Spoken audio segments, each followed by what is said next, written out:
જય દ્વારકાધીશ મિત્રો.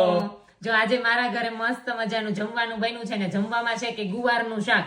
અને જો ભાઈ હું કહી દઉં કે મારા દાદા કહેતા કે ગુવારનું શાક છે ને અજમામાં જ વઘારવાનું એમ. તમે કઈ રીતે વઘારો છો ને મને કોમેન્ટ કરીને કહેજો. મેં આજે ગુવારનું શાક અજમા અને લસણની કળી નાખીને વઘાર્યું છે. સાથે ભાખરી ચીરાકે બનાવી છે અને છાશ પણ ગુજરાતીઓની ફેવરિટ છે. અને આજે તો ઇન્સ્ટન્ટ ઢોકળા બનાવ્યા છે. કોઈ આખો નથી લીધો અને ડાયરેક્ટ મેં બધું ક્રશ કરીને એટલે 4-5 કલાક માટે દાળ અને ચોખાને હું પલાળી દીધું હતું અને ડાયરેક્ટ ક્રશ કરી ખાટા દહીંમાં અને મેં બનાવી નાખ્યું છે. કોઈ આથો લીધો નથી. એટલે કેવું કે ભાઈ ક્યારેક બધા કહેતા હોય કે આથો નડે છે એટલા માટે મેં આજે આથો નથી લીધો, પણ ચિરાગને ખાવાની ઈચ્છા થઈ હતી એટલા માટે મેં ઇન્સ્ટન્ટ બનાવ્યા છે અને મસ્ત બન્યા છે.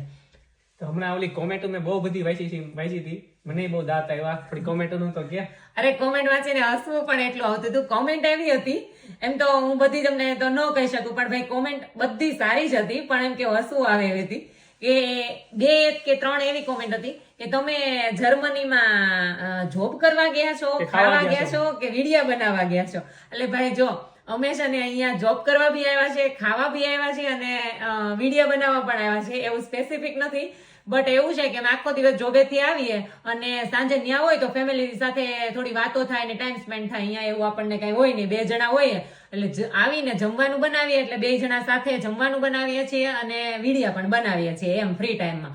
અને થેન્ક યુ સો મચ, તમે એટલો બધો સપોર્ટ કરો ને એટલી સારી સારી કોમેન્ટ કરો છો એના માટે.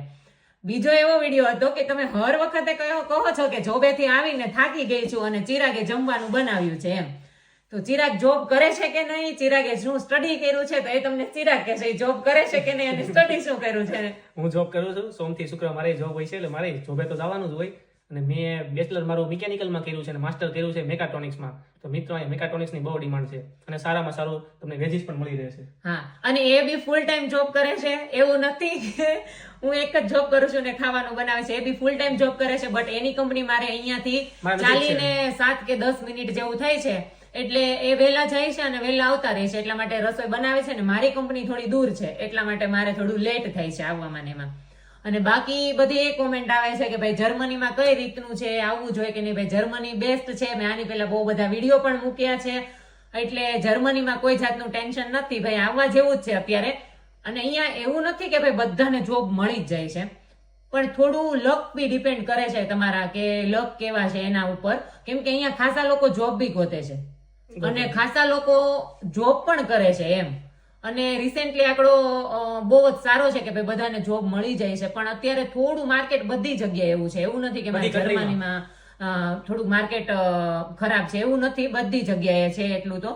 એટલે ભાઈ જર્મની બેસ્ટ છે અને ફ્રી ઓફ સ્ટડી છે, એટલા માટે આવવું જોઈએ. કેમ કે બધા પૈસા ખર્ચીને આવી નથી શકતા, એટલા માટે જર્મની બેસ્ટ છે. અને કોમેન્ટ બી બહુ સારી સારી આવે છે અને વાંચીને બી બહુ જ મજા આવે છે. અને ભાઈ જો અમે બધું બનાવીએ છીએ અને ઘણા બધાની કોમેન્ટ હોય કે દીદી મને આની રેસીપી આપો. જો અમે ટાઈમ મળે એટલે છે ને રેસીપી મૂકીએ જ છીએ, પણ કેવું કે થોડું આમ તેમ થઈ જાય છે. બંને જોબે જતા હોય આવીએ અને આનું જર્મની રિલેટેડ તો મારે બનાવવું પડતું હતું કેમ કે બધાની બહુ જ કોમેન્ટ આવતી હતી દીદી કયો ને કે ભાઈ જર્મની સારું છે કે નહીં. એટલા માટે હું વિડીયો બનાવી નાખું છું ક્યારેક ટાઈમ લઈને, રાતે પણ બનાવી નાખું છું. અને હું છે ને જેમ જેમ મને ફ્રી ટાઈમ મળતો જશે ને હું બધી તમને રેસીપી શેર કરીશ કે ભાઈ બધાની કોમેન્ટ હોય છે કે એટલી બરફ પડે છે તો પણ આથો કઈ રીતે આવે છે. હા, કે ચિરાગ મને કેટલા દિવસથી કહેતા હતા કે બધાની કોમેન્ટ આવે છે કે તમે આથો કઈ રીતે લાવો છો એમ. તો હું છે ને જલ્દીથી તમને શેર કરીશ કે ભાઈ મારે કઈ રીતના આથો આવે છે, એટલો બરફ પડે છે તો પણ. અને બાકી તો કેવું કે ભાઈ બધી નોર્મલ વાતો તો આપણે વિડીયોમાં થતી જ હોય છે. એટલે થેન્ક યુ સો મચ, તમે આટલો ને એટલો સપોર્ટ કરતા રહેજો એટલે મારી ચેનલ પણ ગ્રો થશે. શેર કરજો, લાઈક કરજો અને કોમેન્ટ કરવાનું ભૂલતા જ નહીં. મળીએ નેક્સ્ટ વિડીયોમાં. જય દ્વારકાધીશ.